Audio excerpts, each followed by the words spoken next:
क्या आपको पता है कि श्रेयस अय्यर को केकेआर ने क्यों निकाल दिया? वो श्रेयस अय्यर जो 2022 में केकेआर में शामिल होता है, शानदार परफॉर्मेंस करता है, 401 रन बनाता है आईपीएल के उस सीजन में, कप्तानी अच्छी करता है और 2023 में चोटिल होने के कारण वो खेल नहीं पाता है। 2024 में फिर से वो केकेआर की कप्तानी करता है और केकेआर को चैंपियन बनवा देता है। वही श्रेयस अय्यर को 2025 आईपीएल के लिए रिटेन नहीं किया गया और ऑक्शन में उतारा गया।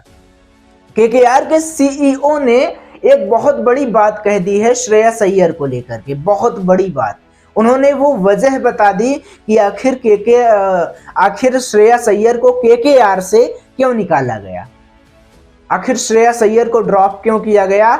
उन्होंने श्रेयस अय्यर की गलती बताया है, वो अपनी गलती नहीं मान रहे हैं, वो श्रेयस अय्यर की गलती बता रहे हैं कि जी श्रेयस अय्यर की वजह से वो केकेआर से दूर हो गए। ये पूरी बात क्या है हम इस वीडियो में इसी को बताएंगे आपको। दरअसल सबको पता होगा कि केकेआर 2024 आईपीएल में चैंपियन बनती है, श्रेयस अय्यर कप्तान होते हैं उस टीम के। श्रेयस अय्यर 2022 में जब शामिल होते हैं तो उनको लगभग 12 करोड़ रुपया मिलता है केकेआर से खेलने के लिए, लगभग 12 करोड़ रुपया।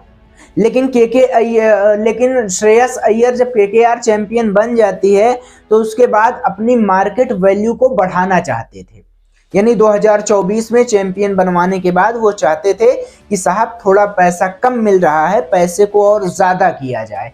और जो केकेआर के सीईओ हैं वेंकी मैसूर, उनका ये कहना है कि वो रकम इतनी ज्यादा थी कि केकेआर चाह रही थी कि साहब इतना पैसा हम नहीं दे सकते, इनको ऑक्शन में भेजा जाए, तब पता लगेगा कि ये उतना पैसा पा पाएंगे कि नहीं पा पाएंगे।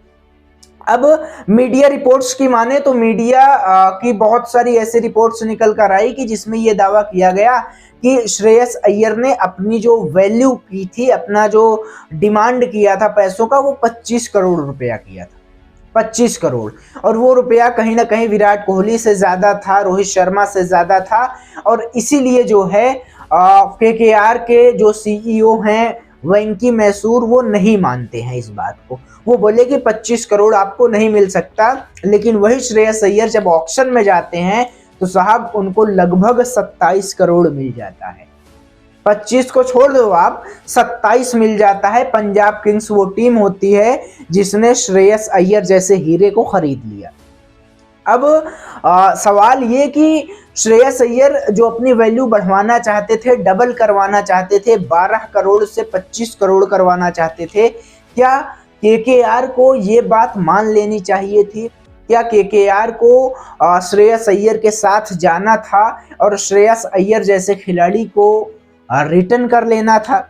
वेंकी मैसूर की माने तो वो यही कह रहे थे कि हमारी जो रिटेंशन लिस्ट आने वाली थी उसमें सबसे पहला नाम अगर किसी का था तो वो श्रेयस अय्यर का था।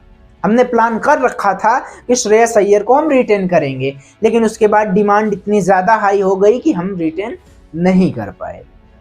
तो हमने सोचा कि एक वीडियो बनाएं और आपको वो कारण बताएं कि श्रेयस अय्यर को आखिरकार क्यों निकाला गया। तो रीजन यही था कि मार्केट वैल्यू बढ़ाना चाहते थे और जितना चाहते थे उससे 2 करोड़ ज्यादा ही मिल गया, वैल्यू बढ़ गई, टीम बदल गई। अब श्रेयस अय्यर पंजाब किंग्स के साथ जुड़ेंगे। आप लोगों को क्या लगता है, आपका क्या विचार है कि श्रेयस अय्यर जैसे प्रतिभावान खिलाड़ी को केकेआर ने निकालकर गलती कर दी है?